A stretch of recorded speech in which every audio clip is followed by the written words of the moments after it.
It may be common for families to disagree or to have financial difficulties. However, there are families who manage to keep their families together and go about their daily lives. I believe it is not necessary to think which is happier. My name is Lily. Since I was a child, I've been referred to as a strange child. I'm not sure what's odd about myself. I only think I am because people say I am odd. It's fine to be told that I'm strange, but the problem is that my parents avoid me because of it. My childhood was lonely. I'm so in tune to people's minds that I can read what they're thinking. I'm not sure how I'm able to do it. It's not that I couldn't see or feel everything, but I couldn't understand why I could do what I did. It felt so natural to me. Just like how for ordinary people, they move their hands or breathe. There was a time when I felt an evil emotion or a presence from a coworker who my father had brought home with him. I felt like we had to be careful with that person. I warned my mother, but she ignored me. Later, the coworker persuaded my father to sign a contract as a debt guarantor. My mother did not believe my story. But, as my father was leaving the table with the coworker, I said, "Something tells me that the phrase joint and several is hazardous. I'm not sure what solidarity entails, but be cautious." As a result, my father reluctantly declined to sign as a co-signer. As a result, when his colleague declared bankruptcy and was unable to repay his debts, the entire burden did not fall on my father.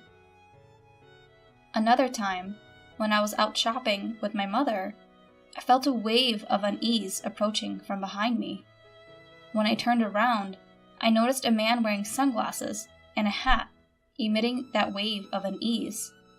"Mom, let's just veer off that way and keep going," I said. With that, I took my mother's hand in mine and we walked down a side road. She was perplexed, wondering what was wrong, but as we moved to the side street, we heard a shout of, "I've been robbed!" from the main street. The man who had been emitting those dark vibrations had snatched a woman's bag right in front of us and fled. The woman who had been robbed by the man collapsed and was injured. My mother would have been that man's target if we had stayed on the sidewalk. My parents began to avoid me as a strange and peculiar child because this happened so frequently. I was so very lonely. What was normal to me was not normal to others. I was the strange and eerie child, so I kept my thoughts to myself.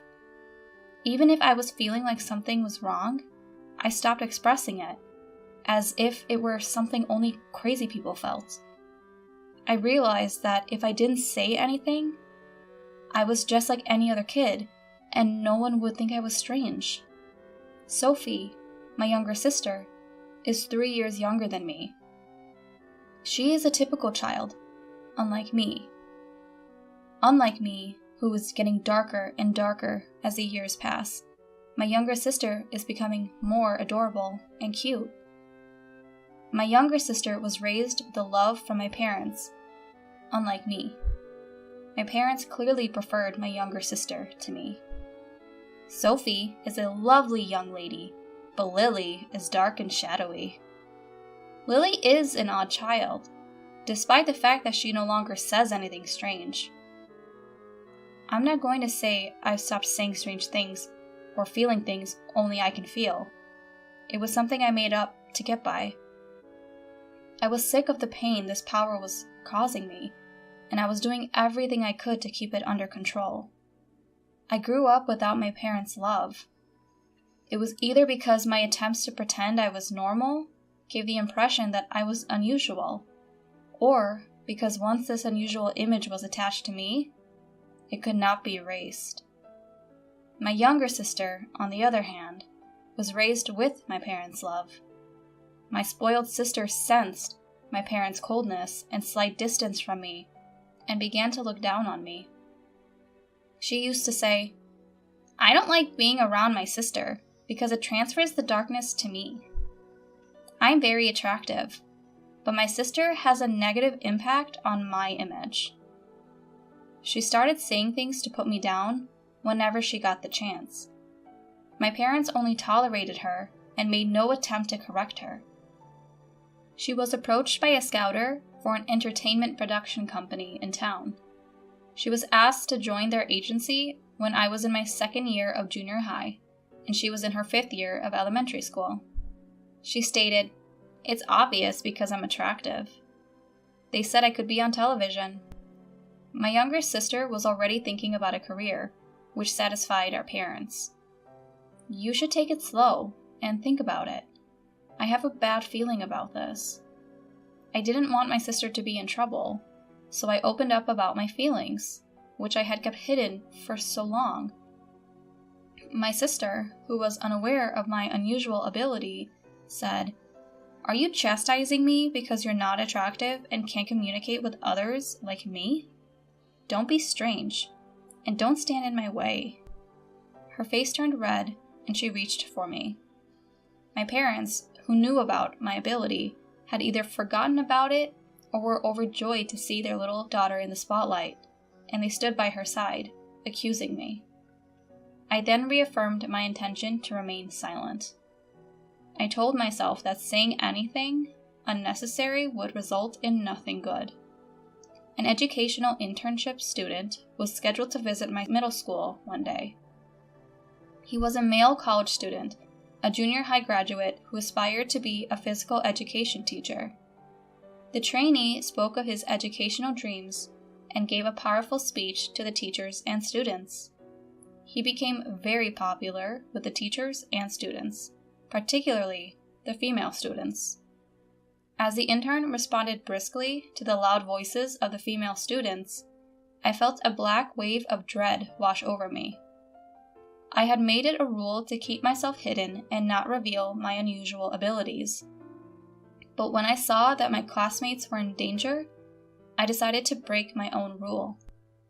I approached a teacher who appeared to understand what I was saying. "I know this is unexpected, but please believe me and help me."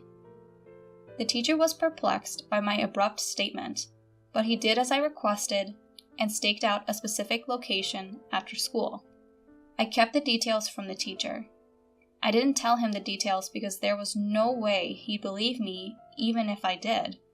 But the teacher listened to me without any explanation. He might have been more than a simpleton. The next day, the entire school was in a frenzy. The nuisance prevention ordinance had been violated by the student trainee. The teacher had staked out the area near the women's restroom, and the trainee appeared, entered the women's restroom. He set up a video camera within 15 minutes of starting the stakeout. The teacher was successful in suppressing the scene of the incident. As a result, the female students were not victims of voyeurism and were not humiliated. On the other hand, my younger sister was scouted by an entertainment agency and enthusiastically joined the agency, yet there were no lessons or even an audition. She was only required to pay costly affiliation and lesson fees. The office was then abruptly closed one day. Simply put, my sister was taken advantage of. She screamed and cried, turning her rage on me. She became enraged and yelled at me. "It's all because of you. You ruined my future. It's entirely your fault." It was an absurd statement, but my sister seemed to believe it wholeheartedly. She had to think that way to survive, but it was a disaster and an annoyance to me. My parents did not say such ridiculous things, but they did notice that she was pulling away from me and leaning towards our younger sister. As a strange child, I was to experience loneliness once again. I was pleased that I had been able to assist everyone at school, but I was concerned that my actions would push me over the edge. The following day, the teacher who had listened to my story summoned me to the staff room. I opened the door to the staff room, fearful of being labeled as strange once more. "You knew something like that was going to happen about a week ago. didn't you?" The teacher asked me in hushed tones, with no warning. I knew it was pointless to try to fool him, so I told him about my mysterious power. After all, I know there aren't many people like that out there. It was the first time I'd heard of anyone understanding what I was going through. The teacher explained that he knew someone with my level of power, which is why he understood me. He stated, "That person is actually my aunt, and I've known about her for a long time. I understand you have a lot on your mind. I'm sure you'll feel a lot better if you get advice from someone in your situation." The teacher brought the person to me after saying this. The person looked me in the eyes and said, "It's natural to be concerned, but you don't have to suffer." Her kind but deep eyes, which seemed to see everything, drew me in. Sarah was the person's name, and she told me that she had the same power as I did since childhood, and that she had spent her entire life troubled and hiding herself. The story of the older person who had gone through similar experiences to mine was releasing me from my fears and doubts. My interaction with Sarah began on that day. I addressed her as my mentor, but she laughed and replied, "Will you not call me that?" Sarah, or rather my mentor, changed my life. If I had lived a modest, shadowy existence, concealing who I was, but my consciousness was transformed. I was gradually able to live my daily life as a normal girl. However, since the incident at the entertainment agency, I have been unable to get close to my sister. In fact, we appear to be growing apart rather than together. It was normal for her not to talk to me, and the only time she did was to complain about something she didn't deserve or to make fun of me. I have no idea what triggers the switch. My psychic abilities also failed to predict my sister's emotional shifts. She used to say, "What's the big deal about you getting accepted to college? Aren't you just a mental flower garden?" My sister had failed the high school entrance exam at her first choice school, which she had been told she would definitely pass. She was able to enroll at a stopgap in a high school that she considered her second choice. As a result, my sister was furious that I had been accepted to her top choice university. I wasn't happy about it, and I wasn't bragging about it to my sister. She was simply making assumptions and disrespecting me. My parents only consoled and coddled my sister, who was going through a difficult time, and told me to go away and not to bother her. My sister didn't seem to like me either, despite the fact that I had grown up and become a better person since meeting my teacher. I guess she doesn't like me unless I'm a dark and gloomy inferior woman to her. My sister, on the other hand, is extremely intelligent.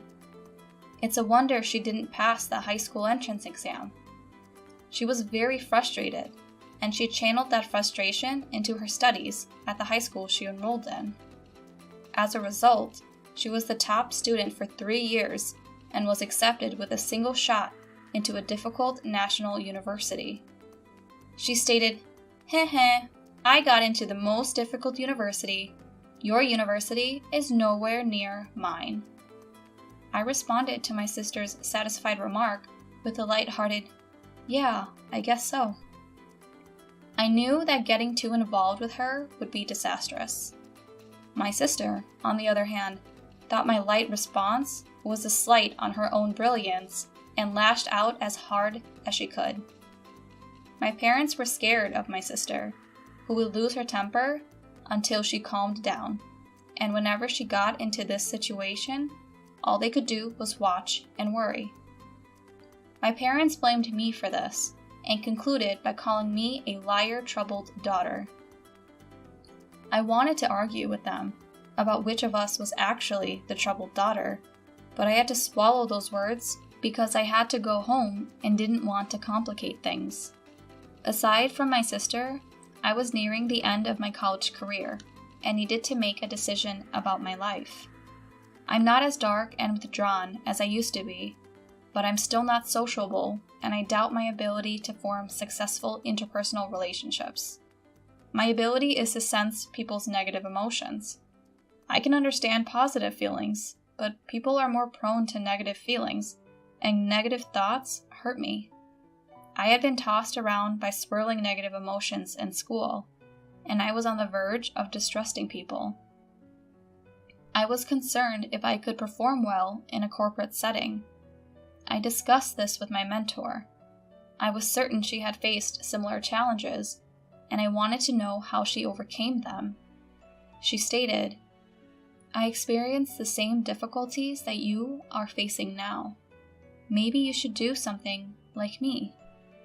She told me that she had spent a long time working as a fortune teller or counselor, assisting people with their problems. I have the ability to fully demonstrate my power and contribute to the world and others. As I can work freelance, I don't have to be part of an organization, and I don't have to deal with people's emotions or relationships, both of which I am afraid of. It's the ideal position for people like us. I decided to pursue the same job at the encouragement of my mentor. She showed me how to do the job and to find customers. Thanks to the internet, I can now work from home. When I told my parents and younger sister that, instead of getting a job after graduation, I would work from home, they said, "What exactly is it? What kind of job is it? What type of work is it? Then at the very least, you should do our housework. What about living costs?" That was my expected reaction from a parent, but I was disappointed that they had not been more supportive of me. While I assumed it was normal for them to expect housework and money, I was still sad. Because of this, I could see my sister disrespecting me even more in the future, which made me even more sad. So my life as a work-from-home employee began. There were no job offers at first, and it was a trial and error process, but with the assistance of my mentor, I gradually obtained a job. I couldn't do what my father asked me to, which was put money into the house, for about a year, so I devoted my energy to housework. My father was not pleased, but my mother was relieved that things were getting easier, and she kept him in check. When I put money into the house for the first time after about a year, my father made fun of me, saying, You finally got some money, didn't you?" Even with the money, however, the number of household chores he shared with me did not increase, and my life remained the same. My sister graduated from university 2 years later, and decided to work for a foreign-affiliated company. Because it was a foreign company, the pay was good, and he told me, "Unlike my sister, I am not a member of the elite." My sister, who has found work outside of home, has made fun of the fact that I work from home. She stated, "I have no idea what you're doing working from home. Isn't that just for kicks? You're a parasite in your own home. My pay will increase, and I'm sure I'll be making 10 times more than my sister. Someone like you could never make that much money." My sister, who was promoted to chief after a year and a half with the company, also told me about it and made fun of me. My sister brags about her good salary, but she doesn't contribute anything to the household and doesn't help with any of the household chores. She delegated laundry, cleaning, meal preparation, and everything else to my mother and me. The work was between my mother and myself, but my mother delegated most of the work to me, so in effect, I was the one doing all the work. I said, "Sophie, you need to take better care of yourself. Instead of spending it all on yourself, you should put some money into the house." I informed her.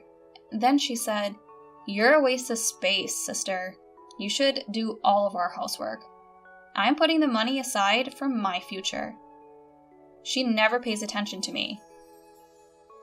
For some unexplainable reason, my parents tactfully agree with her, claiming that it can't be helped because she's my sister. I wanted to stay in my current job because it was comfortable and familiar, but I was beginning to wonder what I should do with myself. My sister then made a shocking announcement. "I'm getting married!" Because there was no warning, my parents and I were taken aback and froze.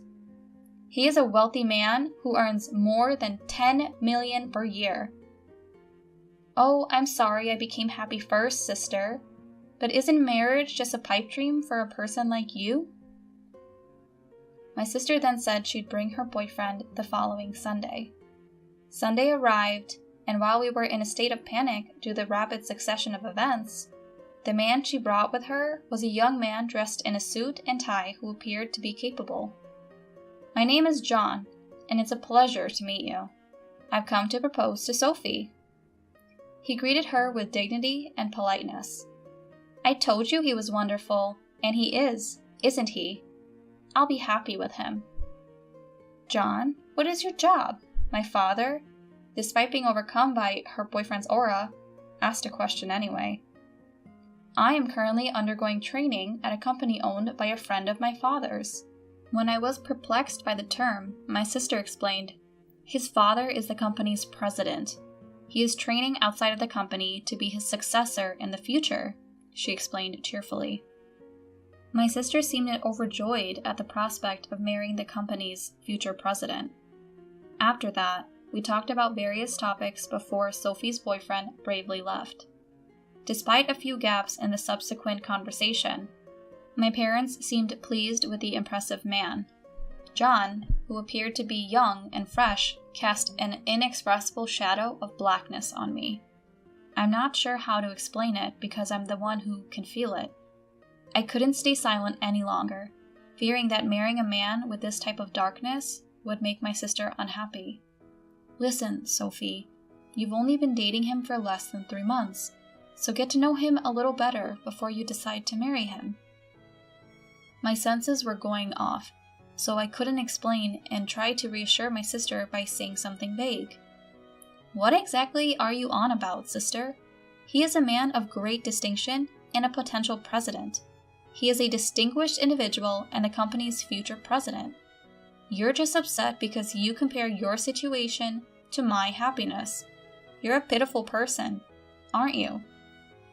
My parents also yelled at me to get out of their way because such a wealthy man would soon be their son. "Because you're a nobody, you should at least stop interfering with your sister's happiness." My parents' plan was obvious. Let their daughter marry a wealthy man and live in peace in their old age. My mind was racing with rage because I couldn't tell my sister about the black shadow that was attacking her. In the meantime, they got engaged and a meeting between the two families took place. My sister's fiancé's parents were clad in the same fresh breeze as John, but the same black clouds seemed to be hiding behind them again. However, the wedding day arrived before I could warn my sister and parents, who were too excited. "You know, the president of our company is attending today's reception. Do you know how talented and promising I am? It's a great honor, but I know that you, my little stay-at-home sister, can't even imagine how great it is." Before leaving the house, my sister gleefully told me something I hadn't even asked her. As usual, she adds a few words of disrespect to me. They pledged their eternal love to each other at the hotel's wedding hall, and then entered the reception hall. My sister looked happy with a big smile on her face, and I looked at her with concern as to how long that happiness would last. The president of the company, my sister said, would give the speech as guest of honor. It was a congratulatory speech, so naturally, it was a speech that lifted up my sister, and she was pleased with it. After all the congratulatory speeches were over, drinks and food were brought to each table. The food looked delicious, but I gradually began to feel uncomfortable. I was beginning to feel uncomfortable because nothing had been brought to my table. At first, I thought it was just a delay, but other tables had already received drinks and hors d'oeuvres one after another. It was obviously strange. I was the only one who had not received anything. The people at the same table also noticed the strangeness and began to get uncomfortable. At that time, my sister came up to me and said with a laugh in my ear, "Free food is not prepared for people like you. I mean, this food is too good for you. You should just go home and eat potato chips. Just leave our wedding gift and go home." My eyebrows shot up at the outrageous line said loudly in my ear. The groom was also grinning and nodding widely in the groom's seat. Even my parents pretended to be surprised at first, but when they said something like, Well, Sophie is right," I was surprised at first, but that surprise was followed by a surge of anger. I never thought you could be this insane. Father and mother, you are too much. How could you accept such rudeness? My parents gave me a bitter look, but did not admonish my sister. I understand. I'm going home. But know this, you'll regret it. What's with that threat? I wonder if it's the howl of a loser. The hall was abuzz with excitement at this unbelievable turn of events, when a man stood up with a start. "I'm the groom's brother. My name is David. My brother and parents are scum, but the bride is even more so. I can't take it." The man who introduced himself as David continued, "Father, your company went bankrupt half a year ago, and you're still falsely claiming to be the president of it. The fact that you are still pretending to be the president of this company must mean that you are trying to take advantage of your daughter-in-law and her family. John, you can't be president anymore either, but you're still faking it and trying to sleaze off your wife, aren't you? Because you are unemployed now." The buzz in the hall heated up at the man's comment, but it was the younger sister who became even more heated. "What do you mean? You cheated me? What do you mean? You're unemployed?" She turned bright red and asked a series of questions. Her face gradually turned from red to blue, and her eyes began to tear up. My parents were also out of the loop, and both of them were screaming. The screams of my family echoed through the hall. Both the groom and the groom's parents were stunned and silent. In fact, before the show began, I had received David's confession and apology. I had asked him not to hesitate to speak his mind if something happened during the reception. Then, as my sister was blaming David with a face full of anger and resentment, another man stood up with a look of that said he could not take it any more. It was the president of my sister's company. He said, "Enough of this. It's not looking good. You have no right to blame the groom. What makes you think you have the right to criticize the groom's brother for his mistreatment of his brother?" The boss's voice was filled with anger, and she looked frightened.